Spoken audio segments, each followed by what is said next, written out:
ada tips nggak untuk ngatasin mata panda? Misalnya nih ya, kan pandemi gini tuh pada yang tidurnya tuh suka jadi ngacak ya.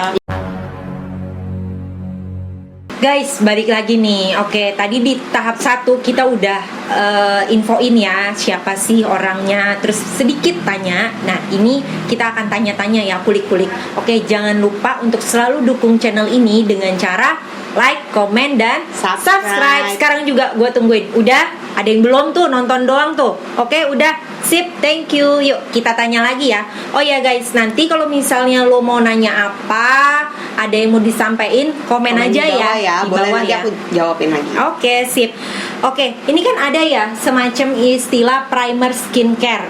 Oke, itu tuh seberapa penting sih? Dan apa sih si primer skincare itu tuh? Primer itu sebenarnya biasanya untuk fungsinya macam-macam. Ada yang lebih untuk menghaluskan kulit, ada yang lebih untuk menutup pori-pori, ada yang untuk lebih menahan minyak. Itu penting. Kalau aku untuk make upin orang pasti aku pakai primer.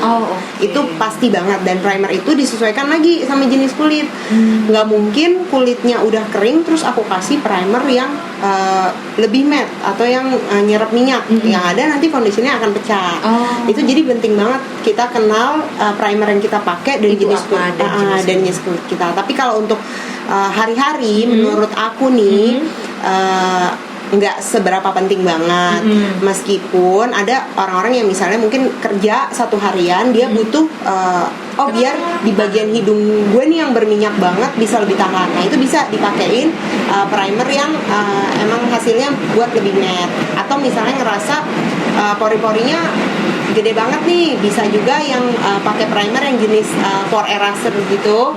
Itu bisa lebih menutup pori-pori. Walaupun kalau menurut aku pribadi ya, kalau penggunaan primer kayak pore eraser gitu jangan tiap hari sih, karena itu kan nutup pori-pori kita kan. Nanti lama-lama kalau kalian bersihinnya nggak benar, itu bisa memicu jerawat kayak gitu. Tapi kalau bersihinnya benar sih ya nggak apa-apa, mau dipakai tiap hari juga nggak apa-apa. Oke, berarti itu intinya tuh penting banget gitu untuk tahapan awal ya. Terutama untuk make up yang dipakai lebih jangka panjang. Tapi kalau kalian kayak cuma mau pakai 2 jam, 3 jam gitu, enggak, menurut aku sih enggak perlu pakai primer juga nggak apa-apa. Toh sekarang foundation, cushion itu udah pada tahan-tahan kok gitu. Nggak gampang gitu. Iya. Nih, kira-kira ada tips nggak untuk ngatasin mata panda? Misalnya nih ya, kan pandemi gini tuh pada yang tidurnya tuh suka jadi ngacak ya. Suka agak late gitu, begadang. Nah, untuk mata panda nih biasanya kan kalau permasalahan mata nih ada 2 ya. Ada yang agak cembung, kantung mata ya, sama gelap. Nah, kalau untuk kantung mata itu kan maksud udah masuknya ke tekstur kulit. Nah, untuk make up itu nggak bisa.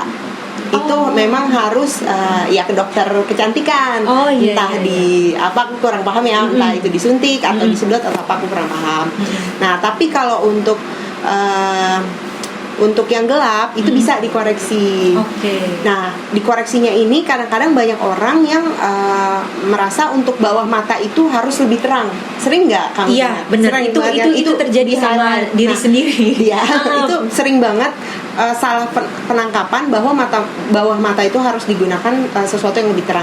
Padahal kalau kalian mau mengcover warna gelap di bawah mata itu, jangan pakai yang terlalu terang. Kalau bisa semakin gelap itu yang senada banget sama warna kulitnya. Itu baru bisa mengcover. Jadi tone-nya itu jangan di atas kulit jangan kamu, di atas gitu kulit ya. Karena yang ada akan abu-abu. Pernah nggak ngalamin? Aku yakin sih banyak banget yang ngalamin. Kayak kok mata gue malahan jadi hitam ya. Nah itu bahkan ada sebagian kalau yang gelapnya itu cukup parah, dikasih korektor dulu, dikasih warna orange gelap, dikit di tap-tap biar warna gelapnya itu ternetralisir. Gitu. Jadi jangan langsung bawah mata harus pakai yang cerah, enggak. Nah, kalau mau dicerahkan setelah memang warnanya tersebut udah enggak kelihatan atau udah tersamarkan, baru kalau mau dikasih highlight. Tapi menurut aku kalau untuk makeup sehari-hari cukup disamakan aja warnanya. Karena kalau di sini ya doang terang gitu, tapi yang lainnya nggak pakai foundation bakalan agak agak gimana aneh gitu ya. Oke. Kayak gitu. Kasih tahu dong ke para subscriber nih, mungkin ada yang pengen jadi MUA atau mungkin berpikir pengen jadi MUA gitu ya. Itu suka dukanya tuh apa sih? Sebenarnya mungkin kalau pertanyaan ini banyak yang lebih senior dari aku ya, yang kayak udah melewati berbagai zaman permuaan dari sebelum sekarang zaman Instagram. Cuma kalau aku sih, aku udah 6 tahun, alhamdulillah. Wow, lumayan lah ya, alhamdulillah. Nggak lama banget juga, banyak yang lebih lama. Yang pasti sih kita harus nomor satu, kita konsisten dan kita harus cinta sih sama kerjaan Bener ini. banget. Emang kalau udah cinta jadinya mau ngerjain apa juga enak. Iya, dan yang namanya makeup ya, kalau sepengalaman aku tuh pasti dari bawah. Dulu aku pertama makeup itu banyaknya malah aku yang ngasih gratis. Wow. Jadi guys, ada temen ke rumah, ayo aku make upin gitu. Kalau sekarang mungkin udah banyak ya kayak model-model make up yang bisa kalian gunain sebagai kanvas makeup kalian. Tapi kalau dulu kan nggak ada, jadi rata-rata teman datang ke rumah, aku dandanin. Itu semua buat apa? Buat portfolio. Karena klien itu sekarang kan zamannya online semua ya. Klien itu nggak bakalan bisa booking kita kalau nggak ngeliat hasil makeup kita kan. Jadi penting banget bikin portfolio sebanyak-banyaknya, dan tentunya skillnya itu harus diasah. Gitu. Oke.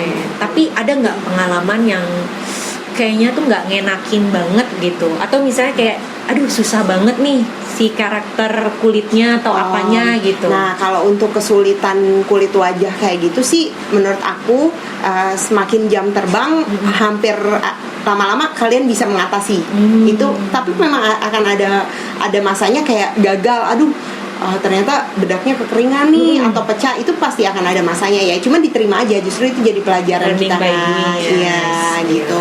Nah, kalau aku sih karena aku memang senang sama pekerjaan ini, jadi kadang-kadang kesulitannya aku anggap sebagai pelajaran. Jadi mungkin bisa dibilang hampir nggak ada ya. Paling mungkin yang agak sulit, bukan sulit juga sih, cuma mungkin ini bagi sebagian orang mungkin agak berat, itu bangunnya pagi-pagi banget. Seberapa pagi tuh? Aku make up paling pagi itu aku pernah 1:30 pagi.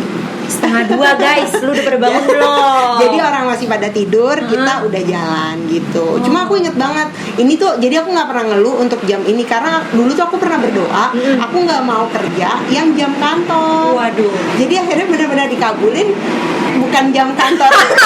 Berarti guys, omongan itu adalah doa. Lu hati-hati deh, iya. ngomong-ngomong yang baik-baik biar nanti hasilnya juga baik. Tapi ini juga baik karena kan dia pengennya memang bukan Nggak jam mau jam kantor. Jadi aku nggak pernah merasa bahwa itu sebagai beban kayak gitu. Kalau untuk permasalahan kulit, ngadepin klien, menurut aku sih kuncinya ya kita ikhlas kerjanya dan cintain. Jadi kita dapat klien banyak request atau apa ya, kita nggak jadi kayak ngedumel atau aduh banyak mau gitu. Enggak, kalau kita senang kan yang penting kan klien kita happy, jadi semuanya akan baik-baik aja sih.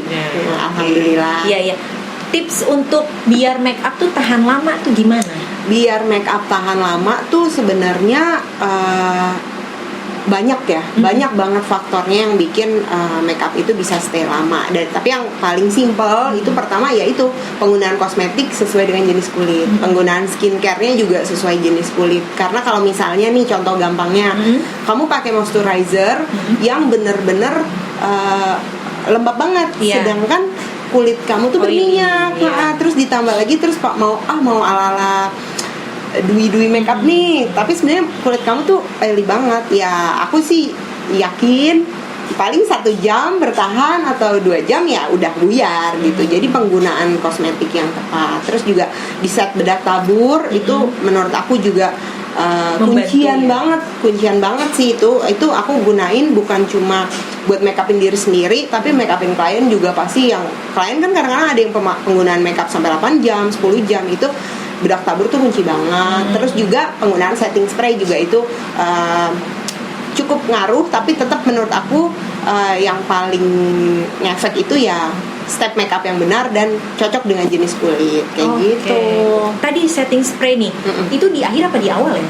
Nah, setting spray ini ada sebagian orang yang menggunakan di awal karena katanya dianggap bisa lebih kuat gitu. Itu gue sih. Iya, tapi di awal. sekarang juga ada emang yang primer tapi bentuknya spray. Oh, oke, gitu. oke, Jadi oke, mungkin oke. dianggapnya itu setting spray, padahal itu memang primer tapi bentuknya spray. Itu juga macam-macam ya fungsinya. Ada yang merasa dengan pakai setting spray di awal lebih menahan minyak, kemudian juga lebih buat kulit itu lembab dan menyerap foundation kayak gitu. Nah kalau di akhir biasanya itu untuk lebih melok makeup itu stay di Biar nggak tempat. geser ya.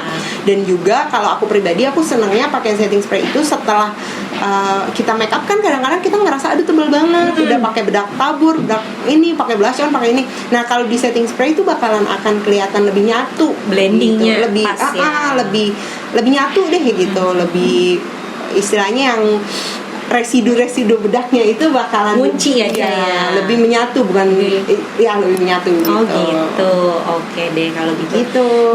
Nih pertanyaannya adalah sebatas telis ya. Ya. Oke. Kira-kira tuh pencapaian lu yang belum